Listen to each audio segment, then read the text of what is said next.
and things. That's me throwing tantrums and things because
It's 15 minutes after 10. We have 4 members present, 5 members present.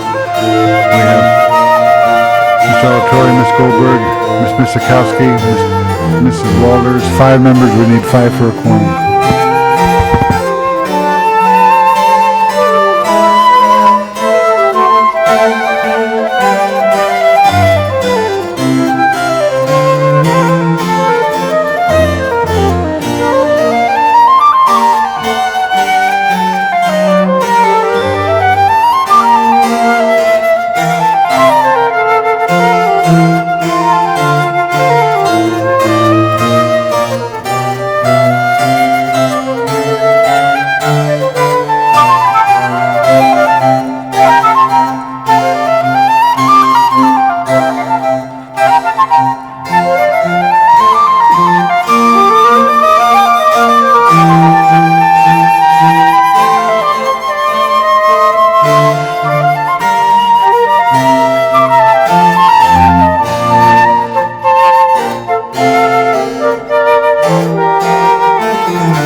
Yeah. And the way it just kind of hang and then do a little thing at the bottom. Well, That's mine cute. just kind of hangs like this.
Yoko's so good. Okay.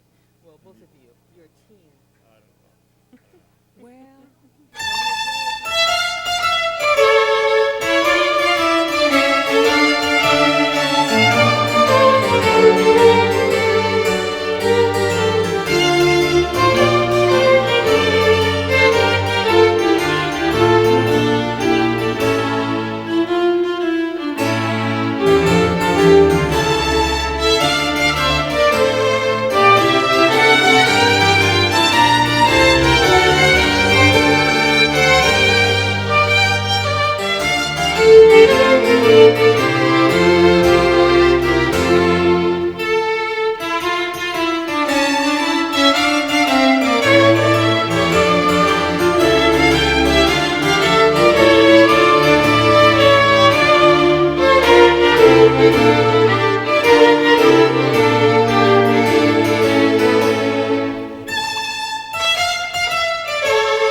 What a task.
This one's for public comment. Call the row. Alatorre, Bernstein, Chick, Fior, Galanter, Goldberg, Hernandez, Holden, Miskowski, Worthy, Thomas, Fornich, Wax, Walters, Ferraro, 10 members present in the quorum, Mr. President. Okay, this is a meeting of the City Council for the City of Los Angeles on the 26th day of May 1999. There are 15 council districts in the city. The regular meeting days are Tuesday, Wednesdays, and Fridays. We are currently being viewed by cable subscribers throughout the Los Angeles area on Channel 35. We're also being monitored by council phone. So the first order of business Approval of the minutes. are Mrs. Chick moves, Mr. Holden seconds. There's no objection, unanimous vote. Next item. Commendatory resolutions for approval. If there's no objection, unanimous vote. Next item. Your first item, Mr. President, you have confirmation of city officials, items 6 and 10. They're all confirmations to the Community Forest Advisory Committee. Are they here today? Some of them are. Could you come forward, please?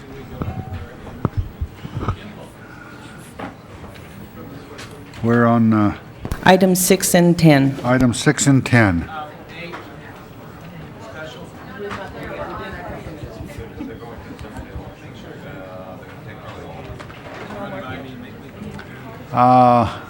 Sit at both tables.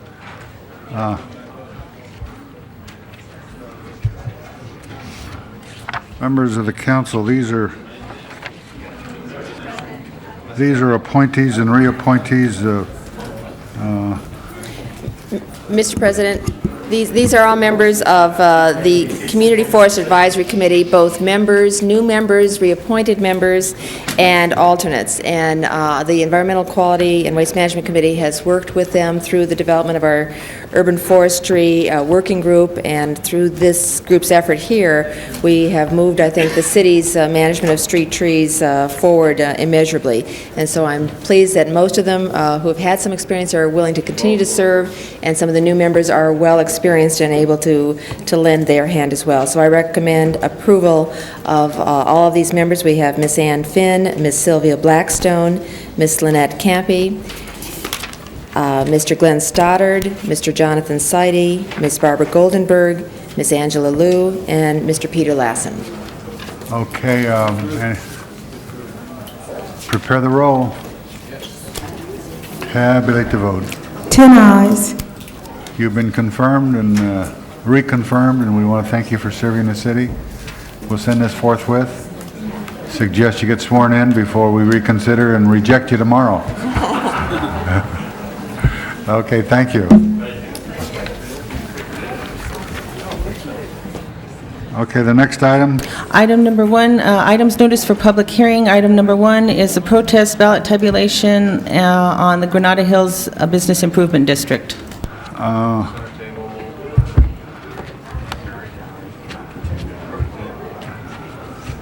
Okay, let's get a report first, and then we'll get to the public hearing.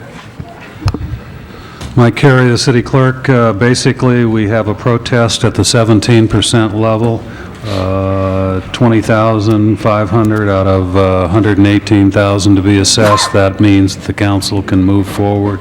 This is a property-based business improvement district in Granada Hills. Okay, we have Don Cosby and Cheryl Ford. Did you want to be heard on this? Would you take the microphone there? I don't think you're not Don Cosby, are you? No, I would be Cheryl Ford. Okay, is Don Cosby around? Yeah. Get behind her so we'll save a little time. Go ahead, Ms. Ford. On behalf of the Granada Hills Improvement Association, I would like to take this opportunity to thank the members of the City Council for their belief in business improvement districts as a tool of empowerment for local commerce. We would especially like to recognize the efforts of Councilman Hal Burnson and his deputies Greg Smith and Lee Hintlian for their guidance throughout Bid 101. We would like to thank City Clerk Mike Carey and Mike Vitkovitz of the Special Assessments Unit for their knowledge and accessibility. We would be remiss if we did not publicly recognize and thank Ms. Sherry Taylor, also of the Special Assessments Unit, for her ability to recognize our need for regular updates and her willingness to provide them, and for generally holding our hand during the ballot phase. A huge thank you to Margaret Gonzalez from the CDD for her assistance throughout. Our voyage into the waters of business improvement began 3 years ago. With the expertise of our consultant, Don Duckworth of Duckworth Consulting, we were able to navigate our way through the legalities and technicalities of business improvement law. For 3 years, we have listened as the commercial property owners, merchants, and residents of Granada Hills have expressed a common desire for the restoration of dignity and prosperity that once belonged to our community. With our property-based improvement district, we can begin to implement the vision shared by so many. Our residential community is anxious to support and participate in the process of redevelopment. We will not only restore Granada Hills, but reawaken the spirit of community that allows us all to work for the common good. We would like to invite the members of the City Council to attend the first ever Business Improvement District Summit to be held June 26th at California State University in Northridge. All districts are invited to participate in this forum, to share information and resources, and to become acquainted with others working to ensure the success of all business improvement districts. Thank you. Don Crosby and then Richard East. Yes, I am a property owner out in the Granada Hills area and have supported this, and we do appreciate the council's help. And we thank them and hope that we can continue to count on it. Thank you.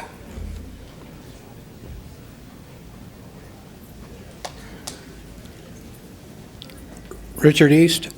I'm a business owner, property owner in Granada Hills. We've been working on this P-bid for 3 years now, and very happy to find that it's going ahead. And thanks all of you people. Carolyn East.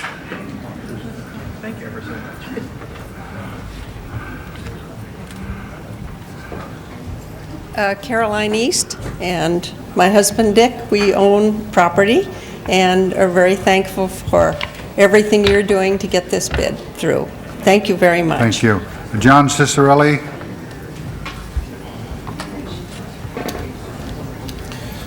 Good morning, ladies and gentlemen, members of City Council. I would just like to make the following comment, that it's a goal of the Formation Committee to work closely with the adjacent residential community to solicit ideas and encourage citizen participation to create a special neighborhood village environment that will continue to make Granada Hills a great place to live and work. And we just wish to thank you for your consideration, respectfully request your approval in this special undertaking, and wish to thank Councilman Hal Bernson and his offices for all their assistance. Thank you very much. Okay, thank you. That's all the cards we have, and we'll close the public hearing. Let me point out that Mr. Bernson is not feeling well. He's got a bad back or something, and he couldn't be here, but he wanted to be remembered to all of you, and thank you for coming. This is a 12-vote item, and we only have 11 here. We are expecting a 12th member. So if we will just lay this on the table. We only have 10 right now, but we are expecting 12. Who just left? Savernich? Did Rudy leave for the day? Yeah. Oh, can we get him back for a couple ordinances? See if you can get him back for a couple ordinances. Okay. Okay. The next item? Item number 2, Mr. President, is the Planning and Land Use Management Committee report. Okay. Okay, we have Carolyn McIntosh.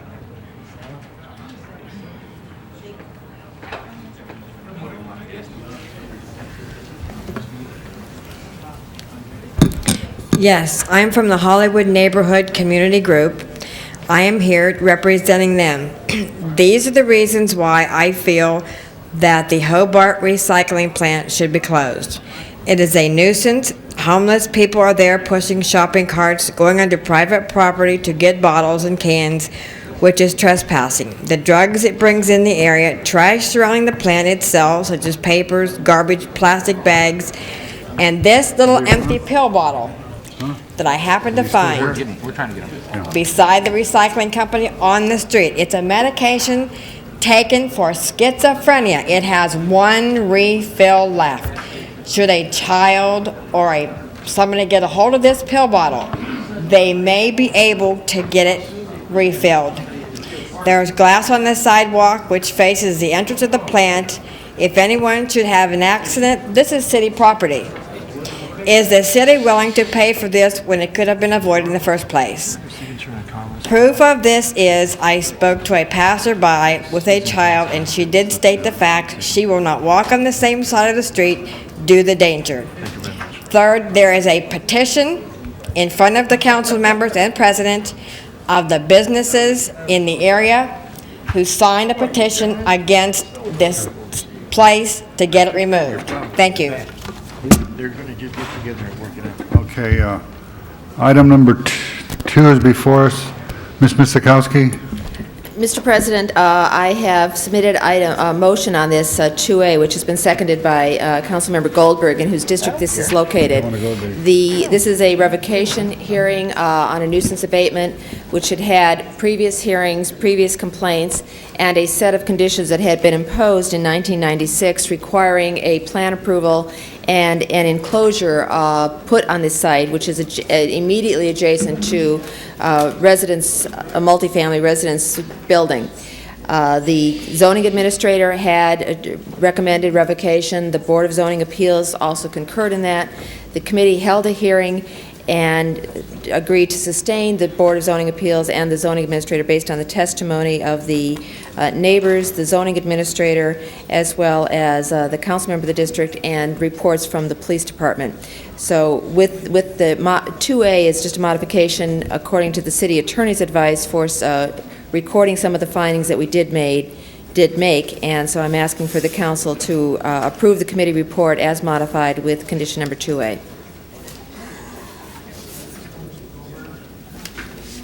Yes, this case began in our office in 1995 with a petition from community people, also letters from surrounding property owners who complained about noise, trash, the smell, graffiti, shopping carts being left with junk in the area, and repeated nuisance activities. It is located next to a family restaurant and is surrounded by multifamily apartments.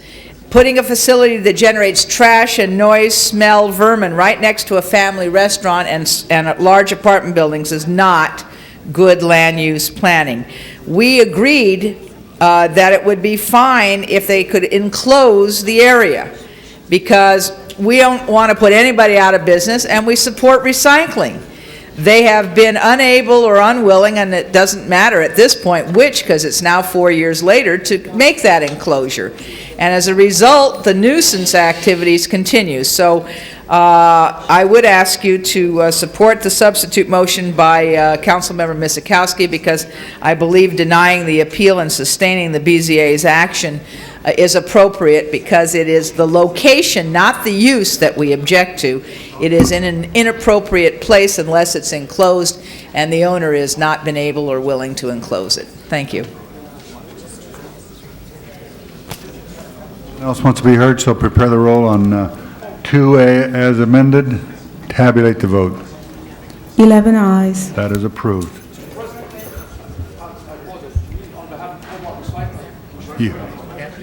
You what? On behalf of Hobart Recycling, we wish to be heard on this matter, Mr. President. Well, you're supposed to fill out a card, and we didn't have a card from you. Okay. Thank you. Okay. Give us your name, Yes, please. Farian Andrew. Pull that microphone up so we can hear you. Thank you. My name is Farian Andrew Afifi. I'm the attorney on behalf of Hobart Recycling, and I thank the council for the opportunity to speak on this matter. If I may be brief, there's one important issue which is before us here today on behalf of Hobart. Hobart is a lessee of the subject premises. We're not the owner, and Hobart's lease expires in approximately less than about a year and a half left. The only issue that's before the City Council that came up through the Board of Zoning Appeals was the condition that was imposed on us to put a building and surround the entire premises. That's the condition that's the subject of today's hearing.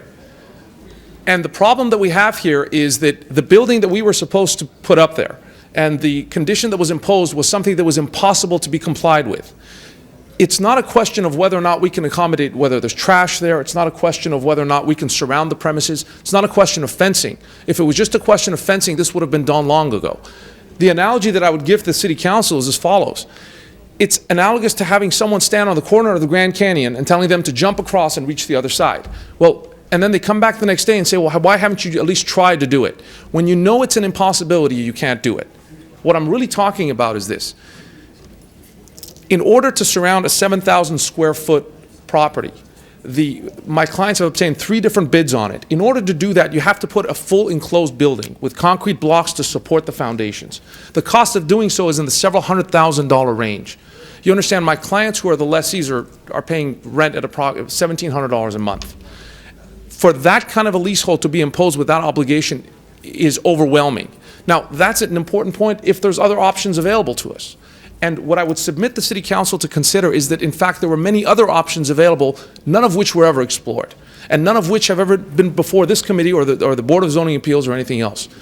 Many of them would have accommodated every single one of the concerns that we heard about earlier by the lovely speaker who had the pill bottle from the schizophrenic patient.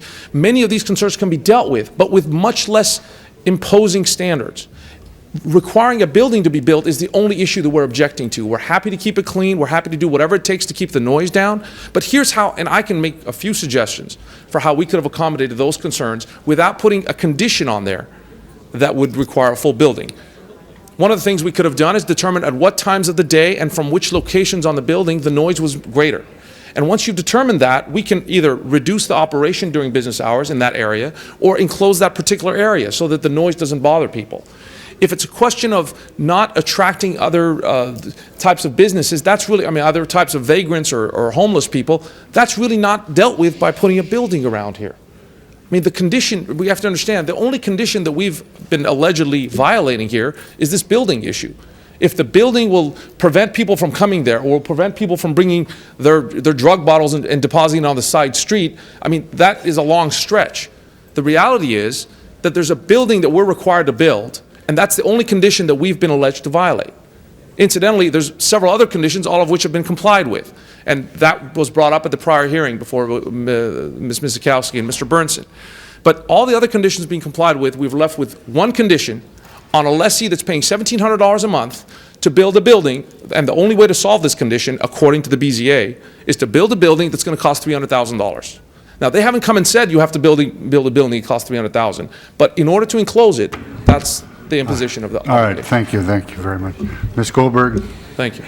That's why the substitute motion by Ms. Mizikowski, if you read paragraph 2, it says, however, we find that although the applicant's testimony was that this was unfeasible, wherein practical alternatives and plans could have been, but were not submitted as requested to the zoning administrator under a plan approval condition. So this is not news.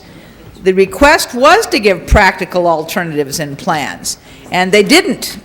I don't know why they didn't, but they didn't. Our view is very clear. This continues to be a nuisance. It's unabated nuisance, and you know, this has been going on since 1995. We've got 4 years running on this already.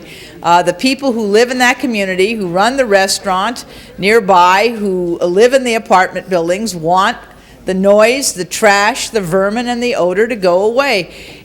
It is an inappropriate location, and part of it is because the very reason that the gentleman said, it may be difficult or financially impractical to enclose the building, but anything short of enclosing it continues the nuisance for the community and for the commercial area. So without, in the absence of any, as it says in the motion, practical alternatives and plans which could have been but which were not submitted as requested, the ZA under a plan approval condition, we still recommend that this appeal be denied. Thank you very much. Okay, we have the matter 2 as amended. Mr. Holden? Mr. President, what happens if we deny this? Would they go out of business? Or I have to move. Have to move? Whose district is this in? Mine. Oh, a lot of work to do over there. Thank you. Absolutely, a lot of work to do. You're absolutely right. Okay, prepare the roll on 2A, 2 as amended, rather. Tabulate the vote. 11 ayes.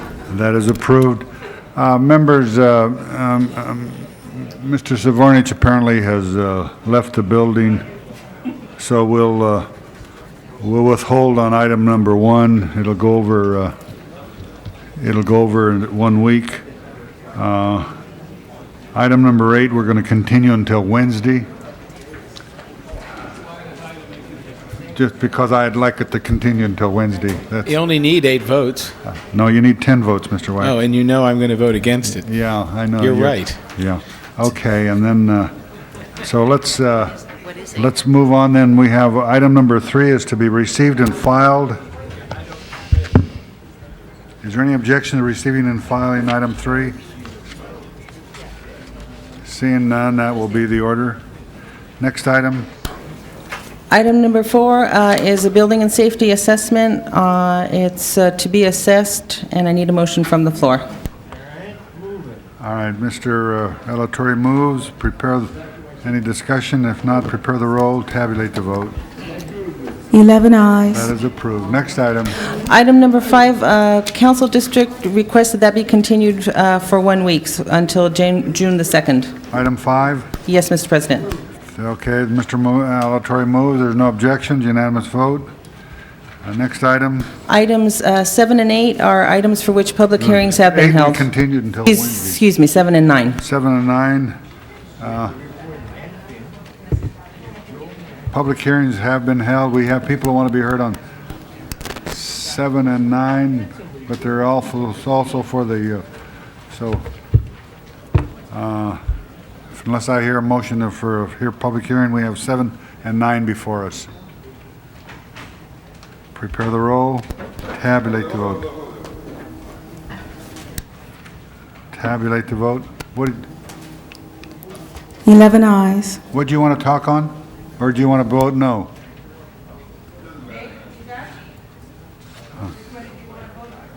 Okay, the next item.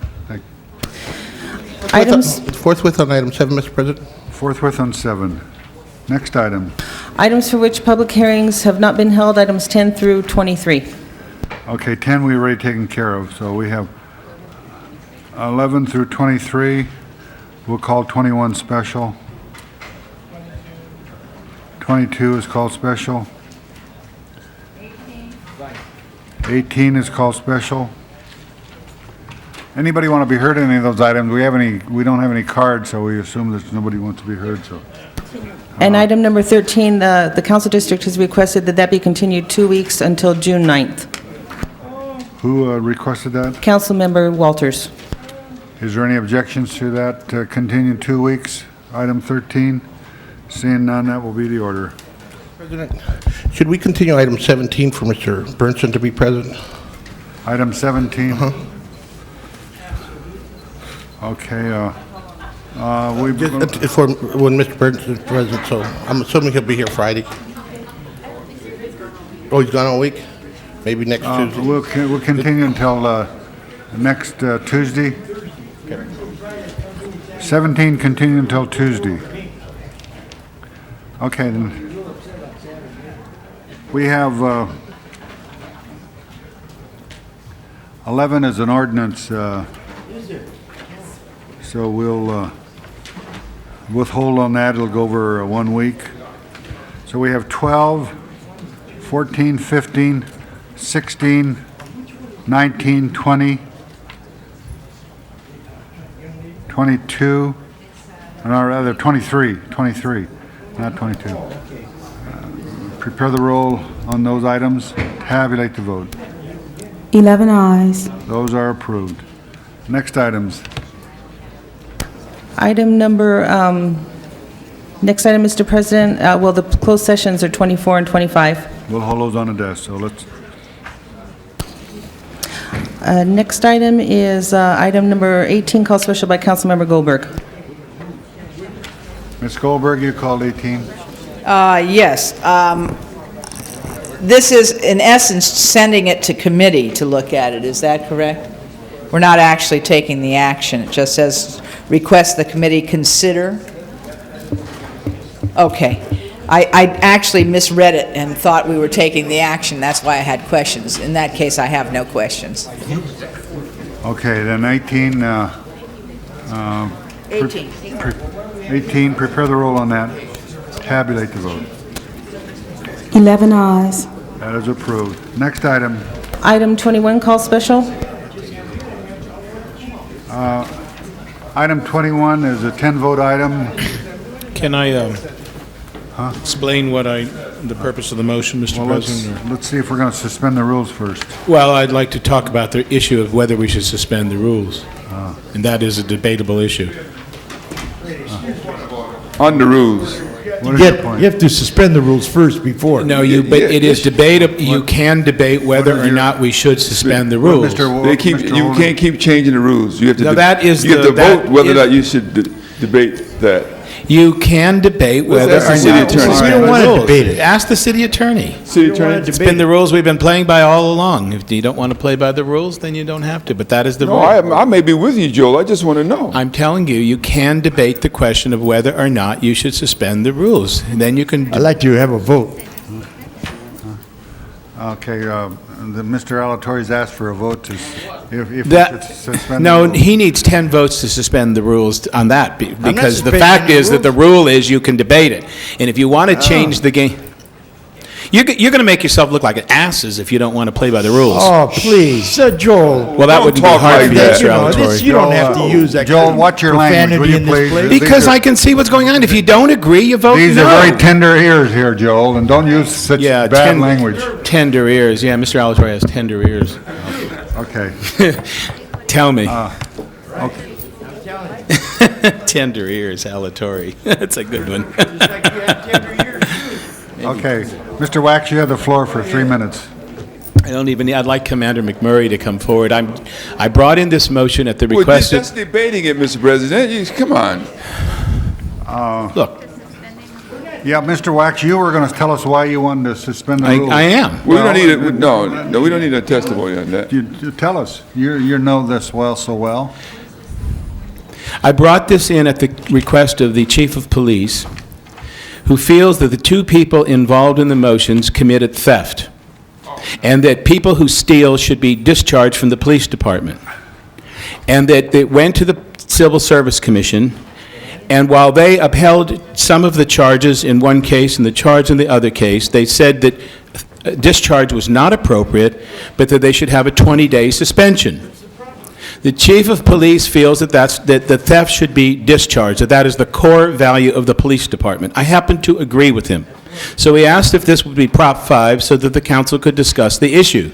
There probably will be two issues involved, whether or not the conduct constituted theft, and secondly, if it did, is discharge appropriate?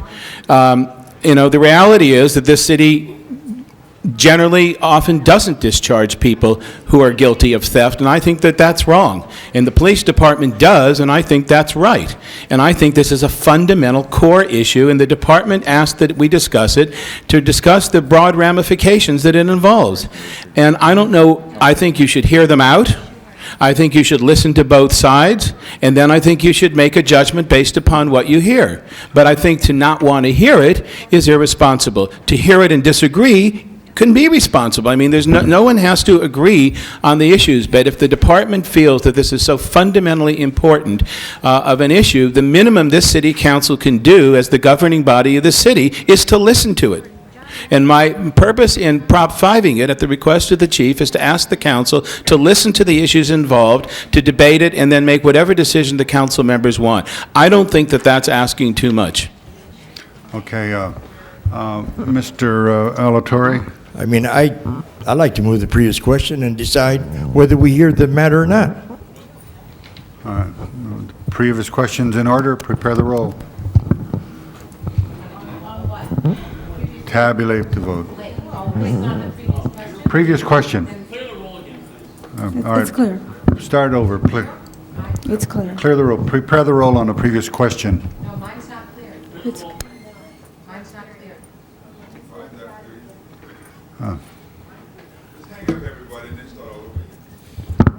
Okay, prepare the roll on the previous question. It's not working. okay. It's not working. There we go. Tabulate the vote. 10 ayes, 1 no. All right, the previous question's been imposed.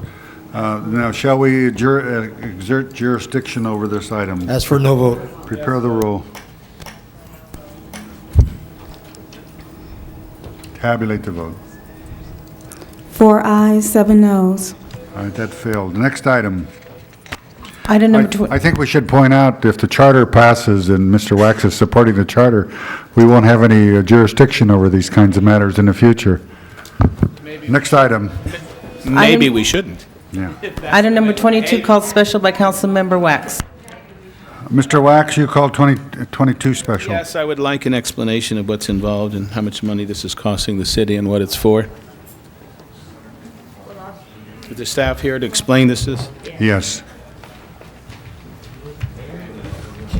Good morning. I'm Winifred Yancey with the Department of Water and Power. My general manager, Mr. Freeman, really would like to speak on this issue. He's on his way, but interim, Bob Rosansky of our finance department should be able to begin the explanation. Okay, thank you. Go ahead. Okay. My name is Bob Rosansky. I'm the Assistant Chief Financial Officer with the LA Department of Water and Power. Essentially, back in late 1997, when the department's action plan was approved, a number of forecasts were put together representing what we believed were expected expenditure reductions that could be achieved, as well as forecasts of revenues going forward. Since that time, we've had the opportunity to go through on a detailed basis and review the operating and maintenance expense budgets as well as the capital budgets, and we've made adjustments and have detailed estimates to support those programs. Given the level of growth in revenues that's happened over the last year or so, we have had to make some adjustments upward on our revenue forecast, but at the same time, there was a need also that was identified to fund additional distribution-related capital investments, primarily related to improving the reliability of our distribution system, as well as to fund necessary investments to bring the utilities distribution infrastructure into the new competitive environment. As a result, a number of those items, both on the revenue and expenditure side, have changed. A lot of the assumptions have changed. And today, we're forecasting a need to fund approximately $318 million more in distribution system-related improvements than was initially envisioned in the original action plan. I know somebody's asked for an explanation, and are we all listening to what's being said? Mr. Wax, you asked for an explanation. Well, they're not finished. Okay, and so really the department has an ongoing program here to continue to review its capital expenditures as well as its operating and maintenance costs, and we do so. And in the forecast, what we generally do for future years is we kind of know what sort of commitments we're making today and that impact future levels of the capital program, and then we kind of estimate what we think is going to happen over time. Now, with the system growth that we've experienced, we have a lot of investments that need to be made just to serve our new customers and increased load requirements for those customers. What the department is proposing to do is to fund a portion of the capital investment program, the increased level of the capital investment program, by issuing debt on the distribution side of our business. I think it's important to point out that when the action plan was brought forward to the City Council, it was stressed at the time that the department needed to reduce its debt. So this, and it was primarily focused on the generation side of our business because that's the business that is moving into competition. We have had about at that time approximately $4 billion of generation-related debt. And since that time, I'm happy to report that we have cash sufficient to, in effect, defease or pay off $1.2 billion of that $4 billion of generation debt. So what we're talking about here is not issuing new money or new debt on the generation side of the business, but we're talking about issuing $180 million of debt on the regulated or continuing to be regulated distribution side of our business. And what that means is that that aspect of our business is not expected to move into the competition, especially as it relates to AB 1890. It will be a regulated business into the future, and the $180 million proposed issuance should have a very minor impact ultimately when we unbundle our rates sometime after 2002 timeframe. We're looking at approximately 0.05 of a cent change in the delivered rate to our customers when we ultimately unbundle, but that will come after an approximately 20+% reduction overall on the customer bill that's expected related to the pay down or pay off or elimination of the generation debt. Summarily, if I could just add, basically, as we all know, the generation portion is what's being deregulated. We pride ourselves in our reliability of our distribution system. We want to make sure that in the future our distribution system can handle any load that we deem necessary. This money would go to make sure that that system is stable or continues to be stable and to provide for our customers. If the CAO and CLA Yes. might comment particularly as to whether you've looked at exactly what the money is going to be used for and whether it's a necessary expenditure and an appropriate amount. Michael Gorfain, City Administrative Office. The uses to which the money be put would be a combination of actual hardware for the distribution system in terms of vaults, transformers, and the normal infrastructure involved in that system, and also additional software improvements to customer service and tracking of bills. How did they arrive at the amount, and is it an appropriate amount? It appears appropriate in terms of the overall amount of debt and investment that's been made into the distribution system.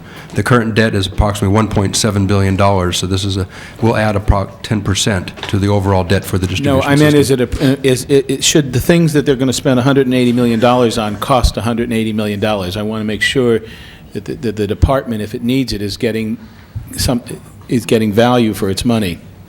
Has anyone looked at that aspect? This provides a framework for the financing of those individual items. Actual individual items will be reviewed by the commission as they come up for expenditure. So at this point in time, all they have is outlines of the actual items. And will those come back to the council for approval, or does this, do they have a blanket authorization to do it after we approve the money? It will come back to the council only to the extent that if they get involved in contracts exceeding 3 years in length. Mr. Wax, your time is over. Ms. Goldberg? I actually had a question based on the report that we got from the CLA's office. It says CLA and CAO, excuse me, both, dated May 25th. On page 4, in the second paragraph at the top, it says that under AB 1890, investor-owned utilities in California were allowed to collect competition transition charges until March 2002, but these utilities have been able to sell much of their generating facilities at several times book value, and as a result of their sales and so forth and so on. How is it possible for them to have sold it at several times their book value? Is that like the legislation gave them permission to do that, or they just, because the market is what it is, people were willing to pay that much more than it was worth? Actually, it was the marketplace. There was an interesting period of time while 1890 was being discussed, and then shortly after it being implemented, that the generating capability of the privates in California would not be worth very much. When they started putting it on the marketplace, remarkably enough, it's been going at actually, in some respects, a staggering clip, and it's strictly market. It's not, the legislation just said, what basically 1890 said for the private utilities is you cannot control generation and also provide for competition simultaneously. So you have to divest yourself of your generating capability. And I think honestly, the privates thought that they were going to take a hit financially as a result of that. But the fact of the matter is, it's been an unexpected Windfall. I see. Okay. So, go ahead. Add Sure. this thought, the interesting thing, it gives us some comfort, is that while the Edison Company sold its plants for $140 a kilowatt, they went out and bought a bunch of plants in Illinois for $400 a kilowatt just a month ago. So the value of our generating assets in the marketplace seems to be going up, which considering that our goal is to get all of our debt paid off, bodes rather well for our competitive situation. So, but this is a precipitating factor to wanting to move the debt down even faster, is that correct?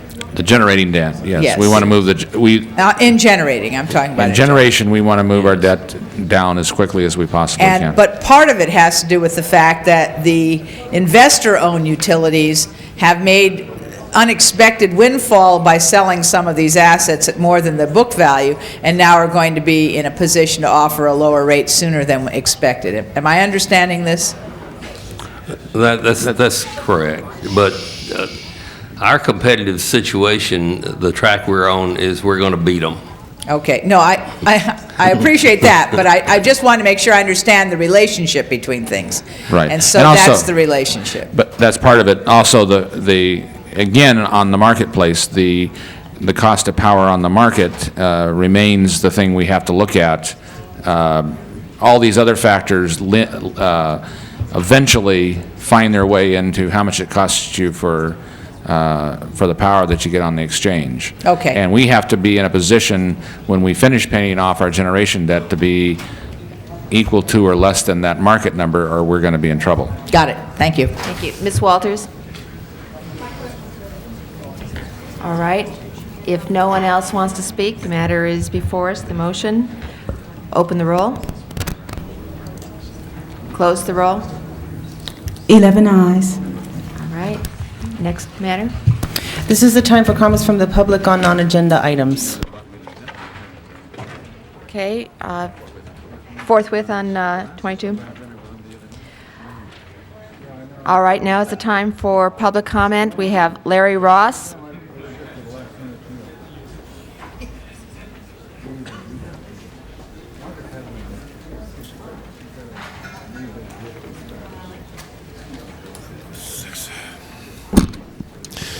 My name is Larry Ross. The following shall accurately and truthfully inform all hearers of what this nation has allowed to be done to me and mine, and especially my 3 sons. Trespasses into the thoughts and the privacy of mine, with the result being they have stolen ideas, works, and projects, including the new systems of writings and languages created by me, but I give all credit to Jehovah. Also included projects created ripped off by also included projects created inside MDC and FMC of Rochester, Minnesota, such as the JG's, Jasmine, and J-Guys projects, and others. There's congestion in and near the nose, throat, and chest areas, hair and facial damages, blurred vision, gum and teeth sensitivity, finger stiffness, body stiffness, pollution of the internal system and organs, chemical-like odor or secretion from the genital area.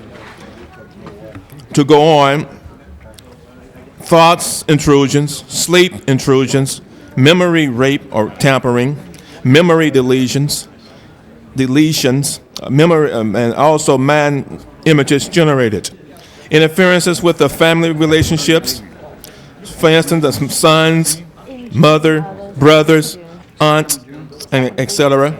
Interferences with the practice of religious worship, interferences with the religious practice of prayer, sudden sleep attacks, interferences with the pursuit of life, liberty, and happiness, intentional being exposed to the harsh weather environment, intentional trying to induce stress and mental anguish or trauma, intentional trying to destroy the quality of life or health of minds, intentional subjected to artificial and natural created cold environments, intentional and continuous efforts to cause disfigurements and permanent damages, intentionally and internally induced bleeding or mayhems caused by means of their toys or plaything, which I refer to them as being. The government has sanctioned the selling of defective products to me. The government sanctioned the selling of dangerous defective products, which I refer to being fraud. The government sanctioned the spying and the dissemination of defamatory materials or lies on me. The government sanctions the infringements and or encroachments upon the ideas, works, and projects of mine, which I refer to as being Operation Wait and Take. The government sanctions the intentional design to destroy and damage the singing and speaking voices of mine, because anytime you subject anyone to abuses, anytime you allow things to be injected into a person's body without that person's permission, and whatever result comes from it, it can be laid at that person's doorstep. Mr. Ross, if you could please bring your comments to a conclusion. We have others who would like to speak in the public comment I don't know how section. many others we have to speak, but I will try to sum it up. as soon as I find my place back again. It goes on to say the list of abuses and violations could go on, but I chose to stop here because what has been said is enough to inform anyone concerning the state of affairs concerning this nation's position to human rights or human affairs and adherence to the United States Constitution, because that is the main doctrine that guides this nation. I would like to say also that MTA is running an illegal transportation, because anytime a bus system will allow its drivers to pass individuals by repeatedly and continuously at any time of the day, during any time of the night, no matter what inclement weather that may be in existence at the time, then there's definitely something terribly wrong with that transportation system. I have also made mention of the fact that on several occasions I was attacked. I made mention before the council on December the 26th as I sat on a bench at the bus stop. I was placed in a chokehold. Mr. Ross, you must conclude. Conclude? Well, I'll conclude by saying that a debt has been created. And the city council member, the board of supervisors, the state and the federal government has done everything that it could possibly do thus far to try to get out of paying that debt by procrastination, by subjecting me to further abuses. The debt still is intact, and the debt must be paid. And this city council member will have a share in paying this debt. Okay. Next, we have Bill Huey. Okay, I'll just adjust this. I thank you for giving me the time to speak on this. Basically, what I wanted to bring your attention is the parking meter situation in L.A. Hello? No, okay. I'm self-employed, and I drive around L.A. all the time. I'm in the advertising business, and I have to use parking meters every day. And I have discovered over the last few months that a lot of the meters are defective. You can put 50 cents in a meter, it'll give you an hour or a half hour, and then you're in a store 5 minutes, and you come out, and the meter's flashing 0, and you got a ticket. And I've timed these meters. I've called the Department of Parking Enforcement. They don't want to hear it. And I know I'm in the entertainment industry, so I know a lot of actors who are out doing auditions or driving around all day. And they too encounter these meters. So everyone that I've spoken to, probably 3/4 of the people I know have encountered a defective meter that either short-circuited or went dead, and they got a ticket on account of it. And then the way the Department of Transportation, the parking enforcement people respond to it, you have to write letters, you have to go to court. It's almost just better to pay the tickets. You're wasting time and energy. They ought to put in a system where you can call an 800 number and they dispatch somebody out to come and look at the meter, and then they can invalidate your ticket, and you'll get something in the mail saying, don't worry about it, your ticket is validated. They shouldn't put the effort on the public to really prove their case when they know they got defective meters. And the other thing is they should institute some sort of rebate program. I have found that about 15% of the meters I find are defective. So the city should allow people to apply for some sort of refund. Maybe people have multiple tickets, give them a 15% refund on the basis that some of those meters were defective. There's something that should be done because LA has, high taxes in a lot of areas, and to have a whole agency of government that basically doesn't care and uses every chance they can to give us a ticket, and they know they got defective meters. They're not dumb, because I've overheard these people talking in restaurants. They should have some integrity to what they're doing and fix the meter problem and make it easier to resolve a ticket that was given due to a defective meter. And if you have any hearings on it, call me and I'll come down. Mr. Huey, I think Mr. Wax has something to... 2 o'clock today, the Transportation Committee is going to be taking up the entire issue that was brought forward by Channel 2. All right, can the public go to that? Absolutely. It is a public meeting. Where would that be at? On the 3rd floor? Room 317 on this same floor at 2 o'clock. Oh, okay. I didn't... Thank you. Well, thank you. All right. We also have Mr. Andrew Mackey.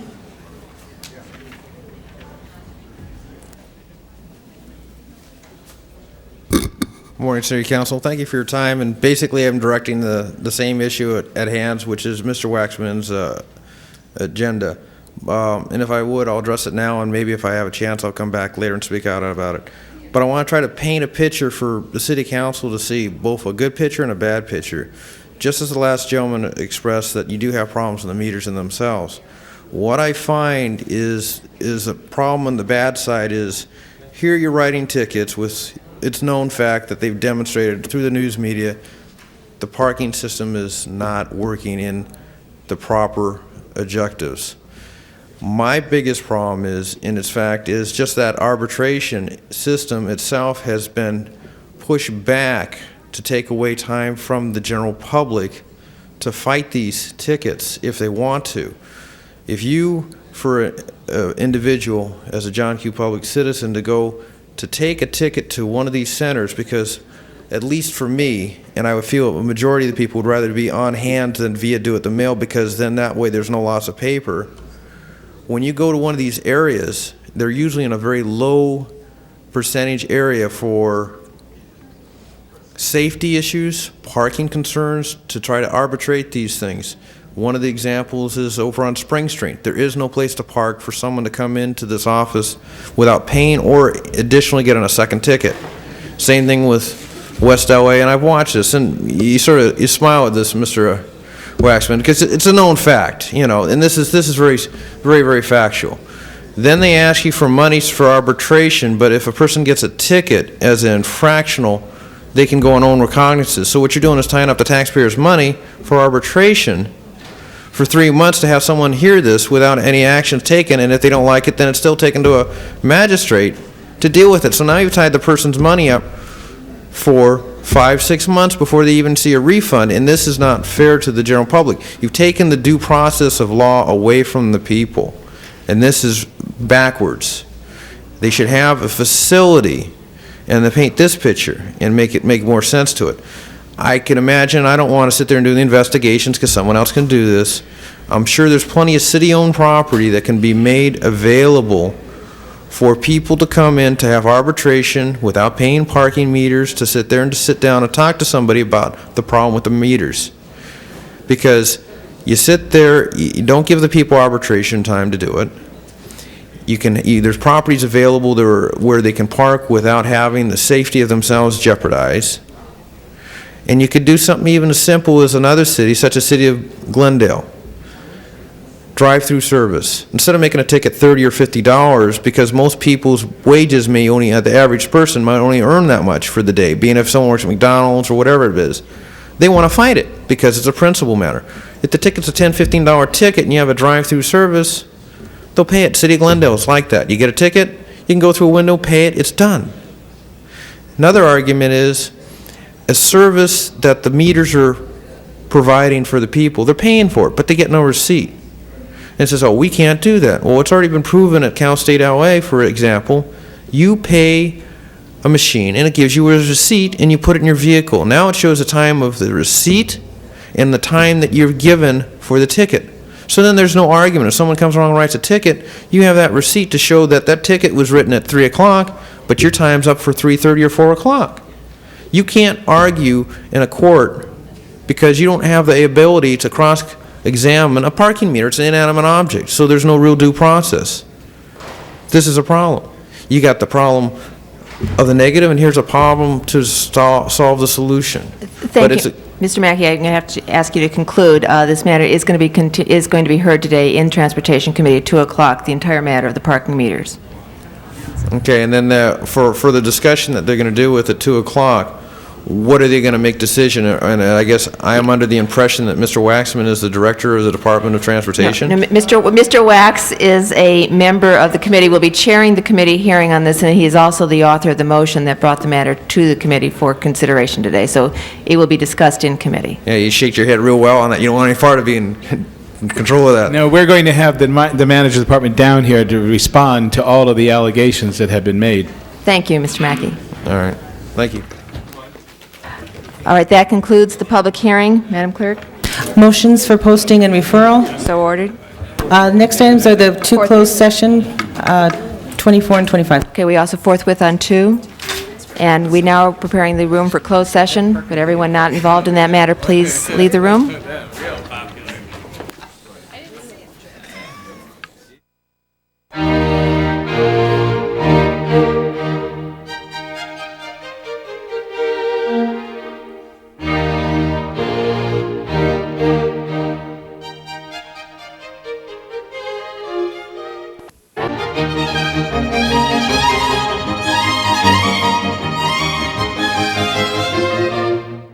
Okay, the city council is back in session.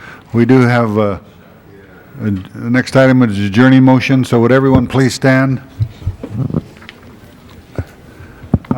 Members of the council, Wayne Mooney, a deputy city attorney since 1980, died last Friday night after a long illness, battle with heart disease. He was 53 years old. He worked both in the criminal division and the land use division of the civil division of the city attorney's office. He had a quick wit and was a good friend and a patient teacher. He leaves his wife Kay and a son Evan and all his friends and colleagues in the city attorney's office. All members. Yes. All members on it. Mr. President, members, I'd like to adjourn in the memory of Arnold Martinez. Arnold Martinez served for, God must have been the entire time that Ernie Debs was a member of the Board of Supervisors as one of his chief aides. He passed away after a long bout of cancer, and I'd like to adjourn in his memory and ask Mr. Hernandez if I'd like to second that too. Mrs. Chick. Yes, I'd like to have us adjourn in memory of Mr. Al Gomez. He was a contractor, a resident of the 3rd Council District, married to Blanche Gomez, who served as a member of one of my neighborhood planning councils. And very tragically, he suffered for quite some time from Alzheimer's before passing away. His wife has become a very strong advocate on behalf of other people who suffer from this dreadful disease. Mr. Hernandez? Yes, Mr. President, I don't know, did we adjourn in the name of Tony Rios? I was absent last Friday. Let's do it just in case. And Councilman Alatorre definitely probably wants to join me on adjourning in memory of Tony Rios from CSO, who passed away. He was one of the founders of the Community Service Organization. Basically, out of his training ground came people like Cesar Chavez, and Congressman Roy Ball's first election to city council was run by them. Very much believed in empowering communities, and he's one of the Chicano movement founders. And one of his last actions and one of the last meetings I held with him was trying to form a credit union with the CSO for empowering the community. And he's one of our heroes who will be sorely missed. All members on that. Mr. Holden? Mr. President, members, sad to announce that a very prominent citizen of our community, Gertrude Gibson, just passed away yesterday. She's very active for many, many years and well thought of and well respected. She was a columnist for the Sentinel for many, many years. She has a daughter, Shantae, who's the District Attorney's Office, Reve, who also a promoter within our community for social activities and affairs. So she'll be missed. She kept her illness a secret. I guess she asked her daughters not to tell anybody about the urgency of the matter, and just kept it amongst the three of them. So, Mr. President, members, the services will be next Tuesday, but is a person that going to be missed for sure by many of us that she's helped over the years. I can remember one quote that she said that Nate and to other elected officials, when they build you up, be mindful of the fact that the press that builds you up will tear you down. And she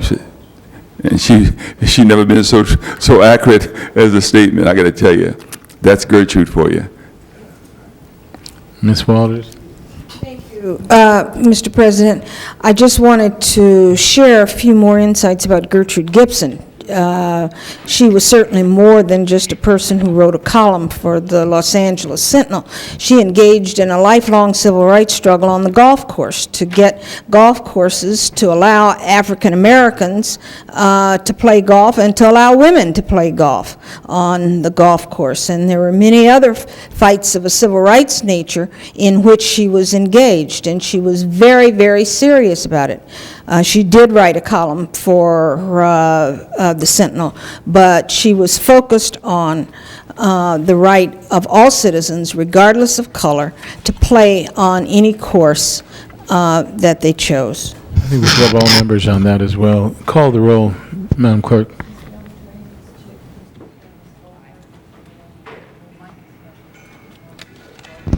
Council's adjourned.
You are watching LA City View, Channel 35.